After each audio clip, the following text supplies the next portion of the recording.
L'arrivée des Mugiwara sur Elbaf, des foreshadowing de Génie, des révélations sur Ohara et l'ennemi ultime de Sanji.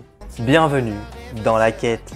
Salut les manga addicts, bienvenue dans cette toute nouvelle analyse de Color Spread de One Piece. Déjà le 5e épisode, oui ça va vite, mais je kiffe ce format. Et j'ai vu que vous aussi, la dernière vidéo a reçu vraiment un accueil incroyable, donc je vous remercie grandement. En même temps, les informations étaient vraiment colossales. J'espère que vous réserverez le même accueil pour cette vidéo parce qu'il y a également du très lourd. Aujourd'hui je ne serai pas tout seul, j'ai fait appel au meilleur analyste One Piece que je connaisse, Escanor. Il m'a énormément aidé dans cette vidéo et je vous conseille très fortement d'aller voir sa chaîne YouTube et son Twitter où il poste très régulièrement du contenu de très bonne qualité sur One Piece. Bien évidemment je vous mets tous les liens dans la description donc n'hésitez pas à aller checker. Aujourd'hui on s'attaque donc à 4 color spreads de One Piece, ceux des chapitres 140, 147, 152 et 156. Si vous ne savez pas ce qu'est un foreshadowing ou un color spread, je vous invite à aller voir la première vidéo de cette série et puis à enchaîner avec les autres pour voir un petit peu toutes les découvertes que j'ai faites. N'hésitez pas à interagir et à partager vos théories dans les commentaires, évidemment c'est une analyse collaborative. Et on commence de suite avec le premier color spread, celui du chapitre 140 intitulé « Un château enneigé ». Dans ce color spread, on peut apercevoir des arbres assez spéciaux que nous ne retrouverons qu'une seule fois dans One Piece, sur l'île qui a été ravagée par la bataille entre l'équipage de Roger et celui de Barbe Blanche au chapitre 966. Les Mugiwara iront-ils sur cette île prochainement? Ce n'est pas impossible si on part du principe qu'elle se situe après Wano Kuni. Si on s'intéresse aux différents personnages, on remarque qu'ils ont chacun un code de couleur différent. Le rouge pour Usopp, le bleu pour Zoro ou encore le blanc pour Nami. Mais surtout, qu'ils regardent tous dans la même direction, là où se trouvent Luffy et Sanji. On ne sait pas vraiment ce qu'ils font, mais ils essaient probablement de sauver ou d'embêter les oiseaux qui sont présents dans le nid. C'est plutôt intéressant quand on sait que ces mêmes oiseaux sont présents un petit peu plus loin dans ce chapitre 140. En effet, Chopper nomme ces 4 petits oiseaux des Snowbirds qui sauvent d'une mort certaine qui aurait pu être causée par Luffy et Sanji. Nami, elle est habillée en blanc qui se dit Shiro en japonais. On retrouve ce mot à plusieurs reprises dans One Piece, notamment avec le Shiro Shironomi, fruit du château de Gangbeije, qui n'a pas vraiment de lien avec Nami. Nous avons aussi le Shiro Mokuba, qui est le waver de Nami, récupéré sur Skypiea et modifié par Franky. Après, son nom est plutôt lié au fait que les nuages soient blancs, donc on ne peut pas vraiment considérer ça comme un foreshadowing. Mais revenons sur le plus important, Usopp et la longue vue. Nous avons vu que ces arbres étaient présents sur l'île où Roger et Barbe Blanche s'étaient battus. Malheureusement, on ne peut pas en savoir plus sur cette île, même si on sait que ce n'est pas Elbaf vu qu'il n'y a pas l'arbre d'Adam. Cependant, si on regarde ce color spread, on aperçoit une immense longue vue que seuls les géants peuvent utiliser. Cette île, qui se situe après Wano, ne serait-elle pas un avant-poste de l'île d'Elbaf où les géants viennent observer ceux qui s'approchent de leur île? Lorsque nos Mugiwara iront sur l'île du roi Loki, ils devront d'abord passer par ce fameux poste d'observation où la longue vue abandonnée leur donnera la direction d'Elbaf. De plus, Usopp est vraiment mis en avant dans ce color spread. Ça paraît logique car il sera au cœur de l'arc Elbaf. Ici, on le voit au premier plan, assis en tailleur, mangeant un bento et regardant Luffy et Sanji faire des bêtises. Ou peut-être cette fameuse longue vue qui lui permettra de découvrir l'emplacement d'Elbaf. Contrairement à Nami, Usopp est majoritairement habillé en rouge.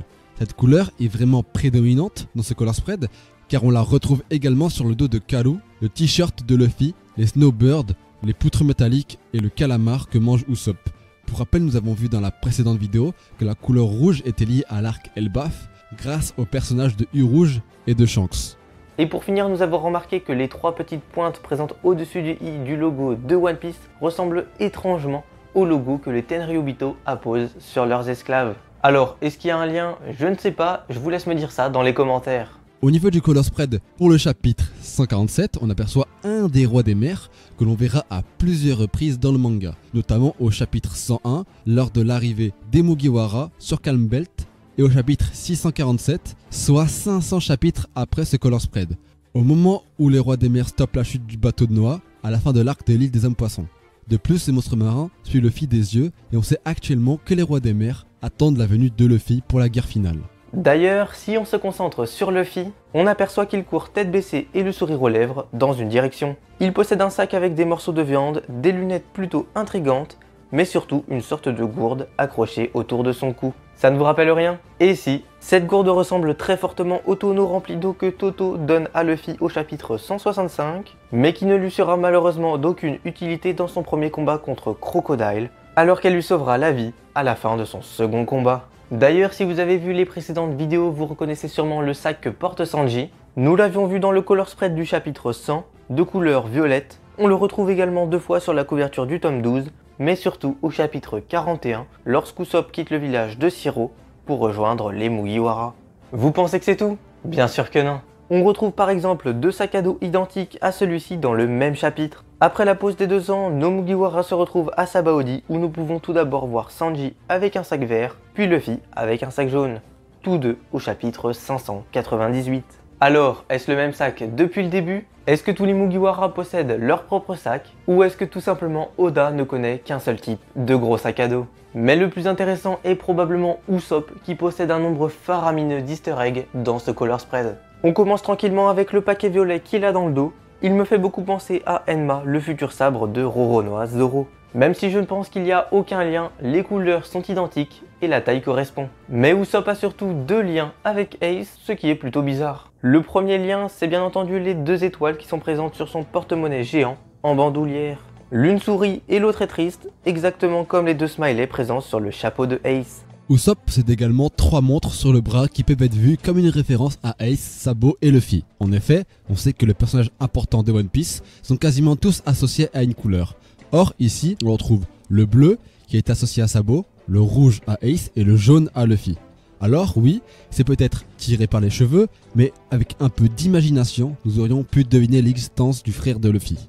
Et pour terminer avec ce color spread, parlons un petit peu du logo de One Piece et de la phrase qui est présente juste en dessous. Cette phrase est très intrigante car elle signifie en français « À cheval, on va à la mer ». Cependant, on peut y trouver un petit lien avec Luffy. Si on traduit cette phrase avec le merveilleux outil qu'est Google Traduction, on obtient Uma ni note umi ni iku. En gardant les 2 dernières syllabes, il nous reste ni et iku. La contraction donne niku qui signifie viande en français, mais qui est aussi très proche de Nika, notre fameux Luffy.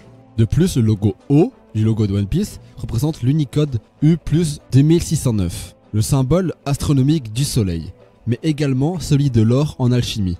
Il ne faut pas oublier que ce color spread est paru durant l'arc très symbolique, l'arc de l'île de Drum, ou plutôt l'île des tambours, en français. Soleil, or et tambour, tout est lié à Luffy. On peut enfin passer au color spread du chapitre 152. Il est très peu connu, mais Oda n'a pas hésité à nous déceler de petits indices très intéressants. On observe en effet Vivi avec les Mugiwara masculins de l'équipage qui sont en train de lire. Le choix des personnages peut paraître anodin, mais quand on numérise le numéro du chapitre, soit le numéro 152, on remarque que c'est plutôt intelligent de la part d'Oda. En effet, on obtient le mot Ikoni, sachant que Iko signifie garçon, mais est également un étrange synonyme du mot princesse. Oda a donc décidé de jouer avec la symbolique des chiffres en nous proposant ces personnages sur ce color spread. Mais on peut aussi faire un lien avec le mot Akama, qui est un vêtement japonais porté anciennement par les nobles et qui permet de faire un clin d'œil à Vivi.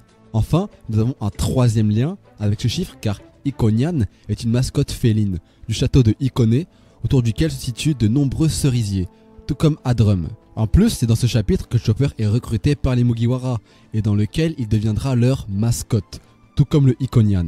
Je ne sais pas vous, mais ce color spread me fait énormément penser au village de Shiro lorsque Usopp se rendait au chevet de Kaya pour lui raconter des petites histoires. Cette fois-ci, notre menteur préféré se prend pour un dessinateur et fait un duel de regard avec un oiseau bleu intrigant qui ressemble légèrement à Marco le Phénix en forme animale. Tous les personnages sont donc en train de lire, même Luffy, ce qui est, je vous l'avoue, plutôt bizarre, sachant qu'il porte en plus des lunettes. Luffy deviendra-t-il cultivé un jour? Je vous laisse regarder la suite de la vidéo pour le savoir. Le dernier point important de ce color spread est ce chien. Il ne peut pas être anodin, Oda n'aurait pas mis un chien aussi gros sur un color spread sans qu'il y ait d'indices dévoilés.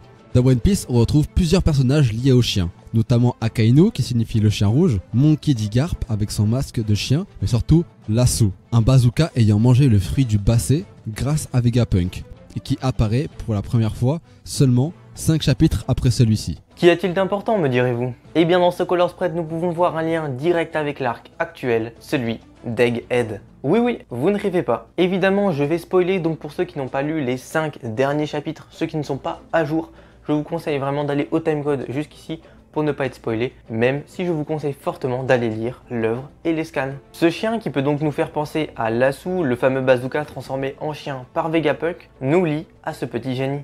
Nous avons appris au chapitre 1066 que les connaissances d'Ohara qu'on supposait détruites existent toujours et qu'elles ont été récupérées par les géants pour être amenées sur Erbaf. Nos Mugiwara qui connaissent cela se rendront bien entendu sur l'île pour voir Zoro, pour récupérer le 4e poneglyphe, pour discuter avec 2-3 personnages comme Kid, Shanks, U-Rouge et Barbe Noire. Mais ils en profiteront surtout pour apprendre de nouvelles choses grâce à ces livres, tout comme dans ce Color Spread. Chaque Mugiwara obtiendra donc de nouvelles compétences dans son domaine de prédilection. La médecine pour Chopper, les sabres pour Zoro, l'art de l'illusion pour Usopp ou encore Joy Boy pour Luffy. Voilà pourquoi notre capitaine est si concentré et qu'il met même des lunettes, c'est parce que ce livre s'adresse directement à lui. Évidemment, le bâtiment présent à gauche de ce Color Spread ou celui présent sur l'île, ressemblant très fortement au mont Saint-Michel, pourrait être le lieu où sont entreposés tous les livres d'Ohara. Si Oda a réellement réussi à nous faire ce foreshadowing, plus personne ne pourra dire que ce n'est pas un génie. Mais sinon vous pourrez juste dire que mon imagination va beaucoup trop loin. Et nous pouvons enfin terminer cette analyse avec le Color Spread du chapitre 156. Il y a un élément qui m'a fait vraiment me focaliser dessus, et c'est Sanji. On peut le voir tranquillement en train de servir un verre de vin rouge, en tout bon français qu'il est, mais si vous avez vu le précédent épisode de la quête, vous savez que le rouge représente beaucoup pour l'arc Elbaf et pour Sanji.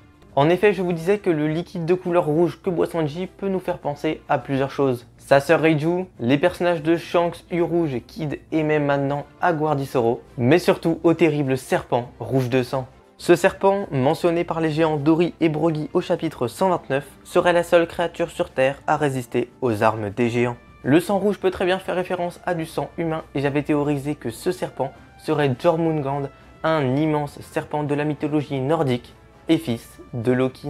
Tout coïncide parfaitement, sachant que le personnage de Loki existe bel et bien dans One Piece. Sanji sera donc amené à le combattre. Pourquoi donc ? Eh bien parce que dans la mythologie nordique, Jormungand affronte le dieu Thor à de nombreuses reprises. Dieu qui possède, comme Sanji, une chevelure blonde et qui peut être vu comme un noble, un prince. Mais si les informations s'arrêtaient là, ce serait déjà bien. Cependant, ce Color Spread vient nous rajouter une petite couche, la petite pépite, le petit sel sur les épinards. Je vous parle bien sûr de l'étiquette de la bouteille de vin que boit Sanji. On peut deviner sang rouge, celui de Jormungand. Après avoir affronté le serpent géant, le prince Sanji prendrait donc le temps de déguster le sang de son ennemi.